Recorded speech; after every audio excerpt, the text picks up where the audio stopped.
Hi guys, today we're going to show you how to run propane lines from a propane tank separate from your house and get them run over to your house, how you typically do it. We live in Oregon here. This is in the Clackamas County district, and this is what they have us do to meet code.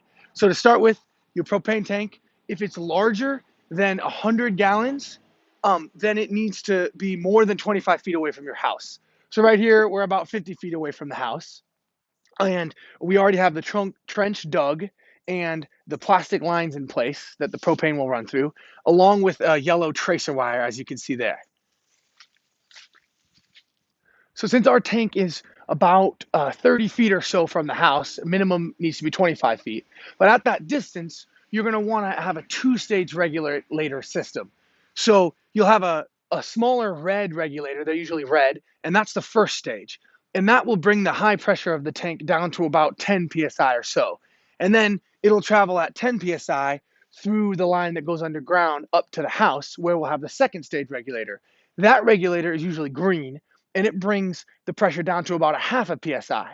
So since this first stretch is 10 psi, which is about 20 times the pressure of the lines that actually run through your house, even with a half-inch line, you can go hundreds of feet and still have enough propane at the end and enough pressure to run a huge house. So we don't have our first stage regulator here yet. We're ready for our first inspection. So we have this end of our underground line capped. I believe this stuff is by HomeFlex, and it is designed to be buried directly in the ground, and it has special fittings that connect it to the end piece that comes out of the ground and to extensions or 90s, or depending on how you're running it under the ground. So that's how we go under the ground. You can see we have our tracer wire here, and that needs to be where we live here in Oregon. This needs to be 2 feet under the ground. I assume that's probably the code for most places in the US. All right, so now we're ready to look at the house side of the propane lines. So if you're going to run propane lines outside on the exterior of your house, for an older house like this, where it's not a new construction where we already have access on the inside, it's a lot cheaper and easier to run our lines on the outside. And the type of line you'll probably want to run on the outside is a galvanized steel pipe. It's relatively inexpensive. It just takes a little bit of time to get the right length fittings to fit together to go around your corners and route it where you'd like to. Now, some pros, they have a tool where they can actually add threads to the end of a pipe so they can cut it to exactly where they want and put threads on. We don't have one of those tools. We don't do this all that often. So we just buy the right length pipes, put them together with couplings to reach the length that we need for where we're headed. Out of the ground from the propane tank, we're going to go into the second stage regulator. We don't have that here yet, but if we did, it'd be the green regulator that puts out about half a psi pressure, and that's the pressure that runs through the lines that go inside the house. So going out of there, we'll go into a 3/4 inch line. There's charts for all the number of BTUs that you can run off of a given size line. And a 3/4 inch line can typically handle all the appliances in your house off of 1 3/4 inch line. So even if you have a gas furnace, a gas water heater, a gas dryer, and a gas range, those are your typical ones that you're going to have. All those will run off of 1 3/4 inch line without any problem, depending on the length of the line. If you do have a really big house where the line's running 50 feet across the house, then you do start to drop in the number of BTUs you can handle over that line. For us, we're only going about 20 feet. So the 3/4 inch line is going to be great for our application. Next, we'll go over a couple tips for when you're attaching together this galvanized steel piping. On the thread end of the connection, you'll want to put some pipe sealant. We've used both the slow dry and the fast dry. I think the slow dry makes a little bit better connection, is less likely to leak afterwards. But you do have to wait at least a full day before you can pressure test it. But we're going to use a slow dry today. So you put that on the threaded end, and this pipe isn't connected to the house yet. It's still loose. We just fed it back behind the gutter here. And before we attach it, we're going to thread this on, and that's something you have to keep in mind whenever you're working with this pipe. You have to put your fittings together in a direction that will allow you to rotate them. If this was already attached over here, I couldn't spin this, and then I would have a problem, and I'd have to disconnect something. So I'm going to put this end on first. I already have the sealant on that end, so I can get this started.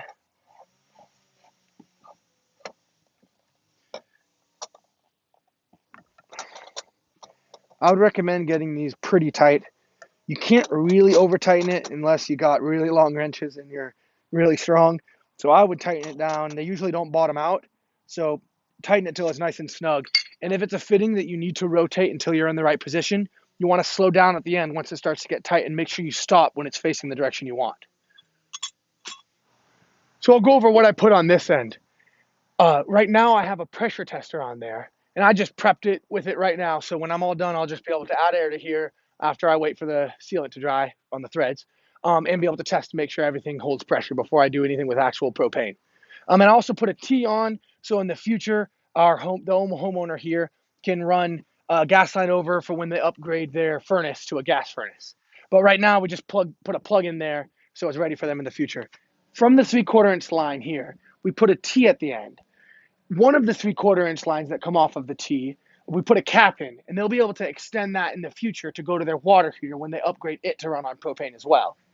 Then the T that comes up, we downsize that to a 1/2 inch line, and that 1/2 inch line will still have enough overall volume to be able to run their propane barbecue and the gas range upstairs. We'll go up there right now, show you how that's going to work with the valves we installed, and then we'll be done for the day.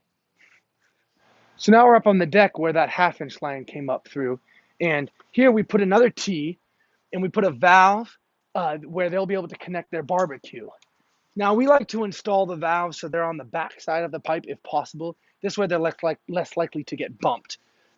So we have in the off position for pressure testing, but we also put a temporary plug in so that when we're doing our testing, we can ensure that no leaks are coming from the valve because we're definitely plugged off there. Now we can take a look on the inside real quick and see how we did the connection for the range.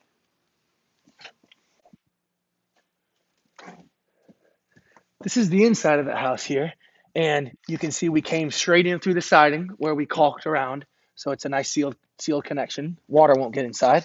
And then we put a 90 and another valve, and you can see we also put the valve on the inside, so it's less likely to get bumped. And this thread connection here is a compression fitting.